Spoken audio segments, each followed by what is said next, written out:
신화가 아닌 그리스 로마인들의 일상 이야기, 궁금증, 호기심을 해결해 드리겠습니다.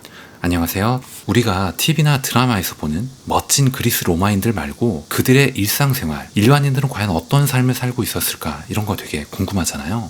오늘은 그 궁금증을 한번 몇 가지 저랑 얘기를 해보면서 해결해봤으면 좋겠습니다. 오늘은 거꾸로 읽는 그리스 로마사라는 책을 참고하겠습니다. 첫 번째 주제는 이 사람들은 과연 평균 수명은 몇 살이었을까? 과연 얼마나 살다 죽었을까? 이런 얘기입니다. 분명히 그리스 로마인 중에서도 장수한 사람들이 있었다라고 합니다. 근데 그 장수한 이가 대단히 드물었다는 거죠. 대부분이 이른 나이에 죽었어요. 전체 아동의 거의 절반이 청소년기에 접어들기 전에 죽습니다. 왜냐면 열악한 위생, 영양실조, 질병 이런 게 있죠. 그래서 거의 다 아무튼 3분의 2의 인구가 30세가 되기 전에 죽었다라는 겁니다. 특히 거대 도시들은 감염병의 온상입니다. 지금도 마찬가지죠. 사람들이 많이 모이고 북적거릴수록 전염병이 더 취약해집니다.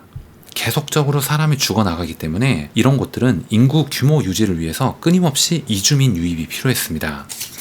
시골 지역들은 오히려 더 안전했다는 것이죠. 왜냐하면 이때 당시에 말라리아가 위험했는데 말라리아의 온상인 늪으로부터 멀리 떨어진 언덕지대는 더 안전했다라고 해요. 하지만 인구 통계학적 확률을 초월한 이들도 일부 있었다라고 합니다. 약 한 세기 동안 살면서 남편, 모든 자녀, 아마도 거의 모든 절반 이상의 증손주가 먼저 세상을 떠나는 걸 지켜본 사람도 있었을 겁니다. 그리고 틀림없이 이런 사람은 무척이나 외로웠을 겁니다. 이번에는 고대 도시에는 어떤 위험 요소들이 도사리고 있었을까 얘기를 좀 해보겠습니다. 이런 옛날 도시에는 과연 어떤 게 제일 위험했을까라는 이야기예요. 고대 도시에는 거주민을 죽음으로 몰거나 괴롭히는 다양한 요소가 있었습니다. 첫 번째는 바싹 마른 지붕들 위에는 화재 위협이 도사리고 있었고요. 축축한 하수관에는 온갖 질병 위협이 잠복하고 있었습니다. 길거리의 통행자는 모조리 잠재적인 도둑이었고요. 군중들은 여차하면 폭도가 될 수 있었습니다. 거리 군데군데에는 배설물들이 흩어져 있었고 시장통은 기생충이 들끓었습니다. 고대 최고의 거대 도시이자 문서로 가장 잘 기록된 도시 로마에서는 생명과 안전을 위협하는 사건들이 특히 빈번했다라고 얘기를 하네요. 여기서는 특히 도둑을 조심해야 했습니다. 매일 아침 소매치기들이 광장 그리고 길거리에서 주의가 산만한 먹잇감을 호시탐탐 노리고 있었습니다.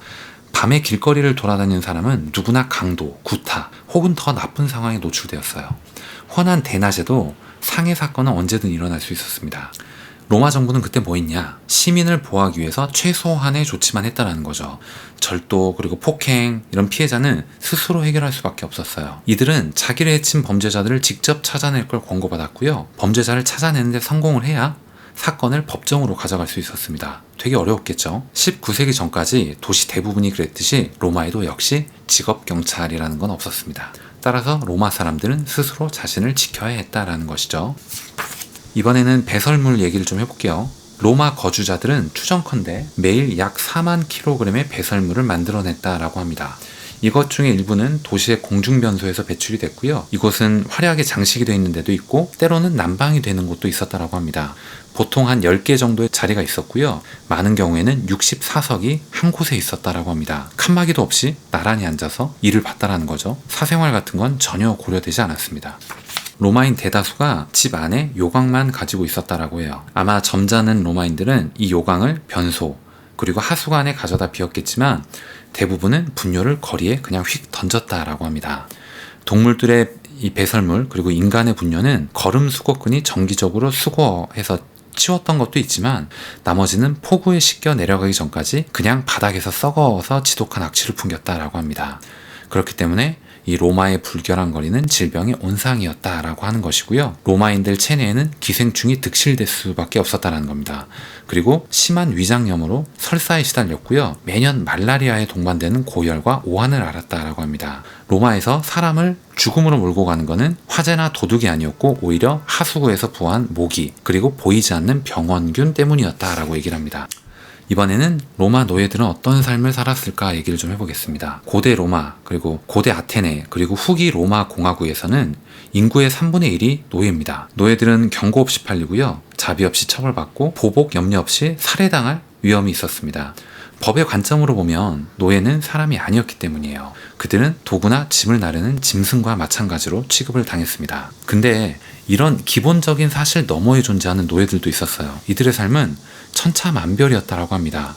어떤 노예들은 독립적으로 살기도 했습니다. 주인한테 임대받은 상점을 운영하면서 이윤의 일정목을 주인에게 주었다라는 것도 있어요.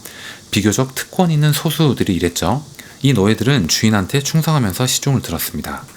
주인의 다리를 주무르기도 하고요. 재정을 휘두르기도 했습니다. 전쟁터와 목욕탕에 동행하기도 했고요. 이를 닦아주기도 했어요. 고대 아테네에서 노예들은 법률 문서 작성 및 제출 등의 일을 했다라고 합니다. 주인과 친밀하게 지냈던 일부 노예는 주인하고 친구가 되기도 했어요. 그래서 재정 관리를 맡기기도 했고요. 아주 오랫동안 같이 갈 친구로 여겨지는 경우도 많았다고 합니다.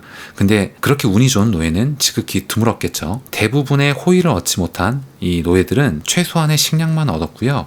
손바닥만한 방에서 잤고 정상적인 가족 생활은 어느 것도 허가받지 못했습니다. 특히 광산으로 내몰린 수만 명의 노예는 인생이 지옥이었다라고 표현을 하네요.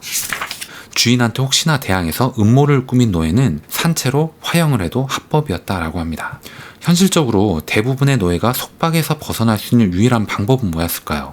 그거는 해방, 자유의 승인뿐이었습니다. 노예가 해방될 가능성은 주인과의 관계에 달려있다는 거죠. 집안에서 총애받는 노예는 해방 가능성이 상당히 큽니다. 주인들이 내연관계의 노예를 해방하는 경우가 종종 있었어요. 이거는 결혼하기 위한 목적이었다고 합니다. 혹은 주인의 사업체에서 핵심적 역할을 했던 노예들도 있었겠죠. 이들도 해방이 되기를 기대할 수 있었다라고 얘기를 하네요.